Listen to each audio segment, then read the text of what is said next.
ನಮಸ್ತೆ ಎಲ್ರಿಗೂ, welcome to our channel. ಇಂದು ನೋಡಿ ನಾವು 10ನೇ ತರಗತಿ ಗಣಿತ ಭಾಗ 1ರಲ್ಲಿ ಹೊಸ ಪಠ್ಯಕ್ರಮದ ಪ್ರಕಾರ 2024-25ನೇ ಸಾಲಿನ 10ನೇ ತರಗತಿ ಗಣಿತ ಭಾಗ 1 ಇದರಲ್ಲಿ ನೋಡ್ರಿ ನಾವು ಅಧ್ಯಾಯ 4 ವರ್ಗ ಸಮೀಕರಣಗಳು. ನಾವು ಪಾರ್ಟ್ 1 ವಿಡಿಯೋದಲ್ಲಿ ಪ್ರಶ್ನೆ 1ಅನ್ನು ನೋಡಿದ್ವಿ. ಅಧ್ಯಾಯ 4 ವರ್ಗ ಸಮೀಕರಣಗಳು. ಇದರಲ್ಲಿ ನೋಡ್ರಿ ಅಭ್ಯಾಸ 4.1ರ ಉತ್ತರಗಳನ್ನು ಸಂಪೂರ್ಣವಾದ ವಿವರಣೆಯೊಂದಿಗೆ ಇಂದು ನಾವು ಪಾರ್ಟ್ 2 ವಿಡಿಯೋವನ್ನು ನೋಡೋಣ. ಪಾರ್ಟ್ 1 ವಿಡಿಯೋದಲ್ಲಿ ನಾವು ಪ್ರಶ್ನೆ 1ರ ಸಮೀಕರಣಗಳನ್ನು ಬಿಡಿಸಿದ್ದೇವೆ. ಈಗ ಪಾರ್ಟ್ 2 ವಿಡಿಯೋ ಮುಂದಿನ ಪ್ರಶ್ನೆ 2ರಿಂದ ಮುಂದಿನ ಭಾಗವನ್ನು ಇಂದು ನಾವು ನೋಡೋಣ. ಈಗ ನೋಡ್ರಿ ಅಭ್ಯಾಸ 4.1 ಇದರಲ್ಲಿ ಪ್ರಶ್ನೆ 2 ನೋಡ್ರಿ. ಪ್ರಶ್ನೆ 2ರಲ್ಲಿ ಮುಂದಿನ ವಿಡಿಯೋದ ಪಾರ್ಟ್ 2 ವಿಡಿಯೋದಲ್ಲಿ ನಾವು ಪ್ರಶ್ನೆ 2ರಿಂದ ನೋಡೋಣ. ಪ್ರಶ್ನೆ 2 ಏನು ಹೇಳ್ತಾ ಇದೆ ನೋಡ್ರಿ, ಈ ಕೆಳಗಿನ ಸನ್ನಿವೇಶಗಳನ್ನು ವರ್ಗ ಸಮೀಕರಣಗಳ ರೂಪದಲ್ಲಿ ವ್ಯಕ್ತಪಡಿಸಿ. ಸನ್ನಿವೇಶ 1 ಏನು ಹೇಳ್ತಾ ಇದೆ ನೋಡ್ರಿ, ಒಂದು ಆಯತಾಕಾರದ ನಿವೇಶನದ ವಿಸ್ತೀರ್ಣವು ನೋಡ್ರಿ ಒಂದು ಆಯತಾಕಾರದ ನಿವೇಶನದ ವಿಸ್ತೀರ್ಣವು 528 ಮೀಟರ್ ಸ್ಕ್ವಯರ್ ಆಗಿದೆ. ನಿವೇಶನದ ಉದ್ದವು ಮೀಟರ್ಗಳಲ್ಲಿ ಅದರ ಅಗಲದ 2ರಷ್ಟಕ್ಕಿಂತ 1 ಹೆಚ್ಚಾಗಿದೆ. ಆ ನಿವೇಶನದ ಉದ್ದ ಮತ್ತು ಅಗಲಗಳನ್ನು ನಾವು ಈಗ ಕಂಡುಹಿಡಿಯಬೇಕಾಗಿದೆ. ಇದಕ್ಕೆ ಪರಿಹಾರ ನೋಡ್ರಿ, ಅಗಲ b = x ಮೀಟರ್ ಆಗಿರಲಿ, ಉದ್ದ L = 2x + 1 bracket into metre. ಆಯತದ ವಿಸ್ತೀರ್ಣ ಉದ್ದ ಇಂಟು ಅಗಲ L ಇಂಟು b ಅಂತ ನಾವು ಆಯತದ ವಿಸ್ತೀರ್ಣವನ್ನು ತೆಗೆದುಕೊಳ್ಳೋಣ. ಹೌದಾ.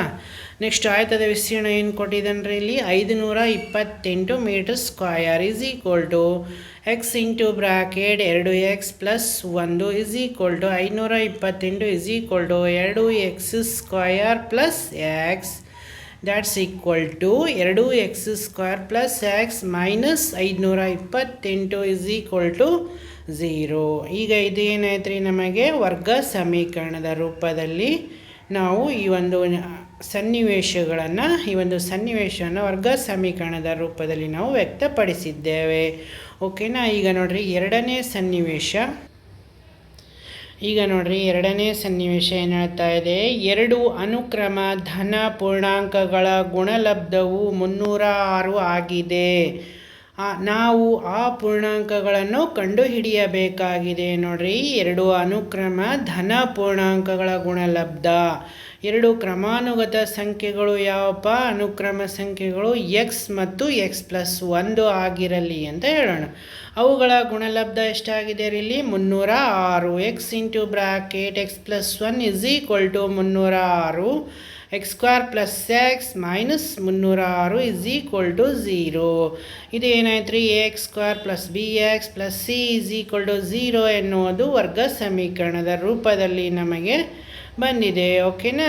ನೆಕ್ಸ್ಟ್ ಮೂರನೇ ಒಂದು ಸನ್ನಿವೇಶ ಏನು ಹೇಳ್ತಾ ಇದೆ ನೋಡ್ರಿ. ನೆಕ್ಸ್ಟ್ ಮೂರನೇ ಸನ್ನಿವೇಶ ನೋಡೋಣ. ರೋಹನನ ತಾಯಿಯು ಅವನಿಗಿಂತ 26 ವರ್ಷ ದೊಡ್ಡವಳಾಗಿದ್ದಾಳೆ. ನೋಡ್ರಿ, ರೋಹನನ ತಾಯಿಯು ಅವನಿಗಿಂತ 26 ವರ್ಷ ದೊಡ್ಡವಳಾಗಿದ್ದಾಳೆ. 3 ವರ್ಷಗಳ ನಂತರ ಅವರ ವಯಸ್ಸುಗಳ ವರ್ಷಗಳಲ್ಲಿ ಗುಣಲಬ್ಧವು 360 ಆಗುತ್ತದೆ. ನಾವು ಮೋಹನನ ಈಗಿನ ವಯಸ್ಸನ್ನು ಕಂಡುಹಿಡಿಯಲು ಬಯಸುತ್ತೇವೆ. ನೋಡ್ರಿ, ಮೋಹನನ ಈಗಿನ ವಯಸ್ಸು ಎಷ್ಟು ಅಂತ ನಾವು ವರ್ಗ ಸಮೀಕರಣದ ರೂಪದಲ್ಲಿ ವ್ಯಕ್ತಪಡಿಸೋಣ. ಓಕೆನಾ. ಇವಾಗ ನೋಡ್ರಿ ಪರಿಹಾರ, ರೋಹನನ ಈಗಿನ ವಯಸ್ಸು x ಆಗಿರಲಿ. ಓಕೆನಾ. ರೋಹನನ ಈಗಿನ ವಯಸ್ಸು x ಆಗಿರಲಿ. ತಾಯಿಯ ಈಗಿನ ವಯಸ್ಸು x + 26 ವರ್ಷ ದೊಡ್ಡವಳಾಗಿದ್ದಾಳೆ ತಾಯಿ. 3 ವರ್ಷಗಳ ನಂತರ ರೋಹನನ ವಯಸ್ಸು x + 3, ತಾಯಿಯ ವಯಸ್ಸು x + 26 + 3 x + 29. 3 ವರ್ಷಗಳ ನಂತರ ಅವರ ವಯಸ್ಸುಗಳ ಗುಣಲಬ್ಧ ಎಷ್ಟಾಗಿದೆ ರೀ, 360 ಆಗಿದೆ. ಆದ್ದರಿಂದ x + 3 ಇಂಟು ಬ್ರ್ಯಾಕೆಟ್ x + 29 360 ಈಗ ನಾವು ಎಕ್ಸನ್ನು ಎರಡು ಬ್ರ್ಯಾಕೆಟನ್ನು ಗುಣಾಕಾರ ಮಾಡಿದಾಗ x² + 29x + 3x + 29 ಮೂರಲೆ 87 = 360. ನೆಕ್ಸ್ಟ್ ನೋಡ್ರಿ x² + 29x 1 3x ಎಷ್ಟಾಯ್ತು ರೀ 32x - 273 ಅಂದರೆ 360ರಲ್ಲಿ 87 ತೆಗೆದಾಗ -273 = 0 ಆಯಿತು. ಇದು ನೋಡ್ರಿ ನಮಗೆ ವರ್ಗ ಸಮೀಕರಣದ ರೂಪದಲ್ಲಿ ಬಂದಿದೆ. ax² + bx + c ರೂಪದಲ್ಲಿ ನಮಗೆ ಸಿಕ್ಕಿದೆ. ಇವಾಗ ನೆಕ್ಸ್ಟ್ 4ನೇ ಸನ್ನಿವೇಶ ನೋಡೋಣ. 4ನೇ ಸನ್ನಿವೇಶ ನೋಡ್ರಿ. ಒಂದು ರೈಲು ಏಕರೂಪದ ಜವದಲ್ಲಿ ಚಲಿಸಿ 480 ಕಿಲೋಮೀಟರ್ ದೂರವನ್ನು ಕ್ರಮಿಸುತ್ತದೆ. ನೋಡ್ರಿ, ಒಂದು ರೈಲು ಏಕರೂಪದ ಜವದಲ್ಲಿ ಚಲಿಸಿ 480 ಕಿಲೋಮೀಟರ್ ದೂರವನ್ನು ಕ್ರಮಿಸುತ್ತದೆ. ಅದರ ಜವವು 8 km/h ಕಡಿಮೆ ಆಗಿದ್ದರೆ ಅಷ್ಟೇ ದೂರವನ್ನು ಕ್ರಮಿಸಲು ರೈಲು 3 ಗಂಟೆ ಹೆಚ್ಚಾಗಿ ತೆಗೆದುಕೊಳ್ಳುತ್ತಿತ್ತು. ನಾವು ರೈಲಿನ ಜವವನ್ನು ಕಂಡುಹಿಡಿಯಲು ಬಯಸುತ್ತೇವೆ. ನೋಡ್ರಿ, ರೈಲಿನ ಜವ ಪರಿಹಾರ ನೋಡೋಣ. ಇದಕ್ಕೆ ರೈಲಿನ ಜವವನ್ನು ಕಂಡುಹಿಡಿಯಬೇಕಾಗಿದೆ. ರೈಲಿನ ಜವ x km/h ಆಗಿರಲಿ. ನಮಗೆ ಗೊತ್ತಿಲ್ಲ ಅಂದರೆ ನಾವು ಏನಂತ ತೆಗೋಬೇಕ್ರಿ, x km/h ಆಗಿರಲಿ ಅಂತ ತೆಗೆದುಕೊಳ್ಳೋಣ ಇವಾಗ ರೈಲಿನ ಜವವನ್ನು.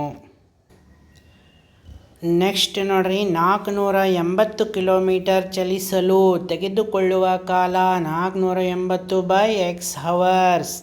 8 ಗಂಟೆ ಕಡಿಮೆ ಜವದಲ್ಲಿ ಚಲಿಸಿದಾಗ ರೈಲಿನ ಜವ x - 8 km/h ಆಗಿರುತ್ತೆ.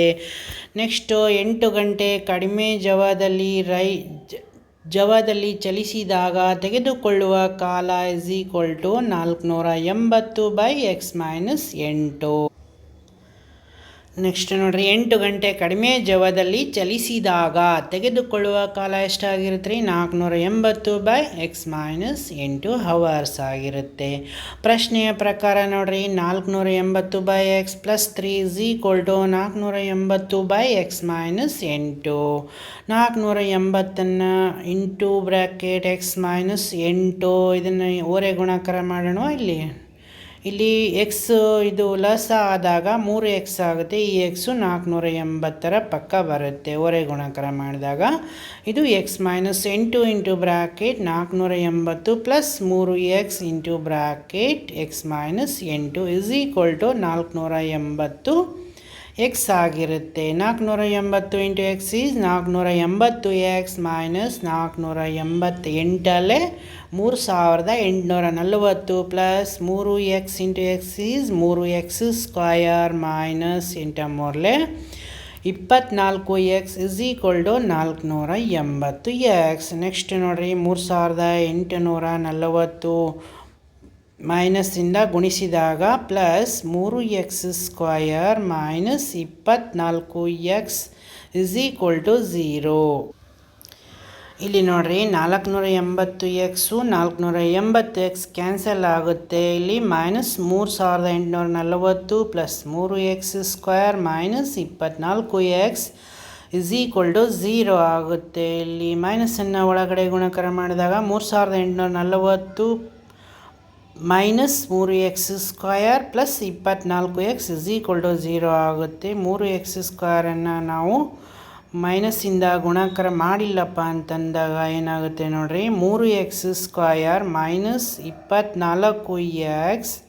24x plus 3840 = 0.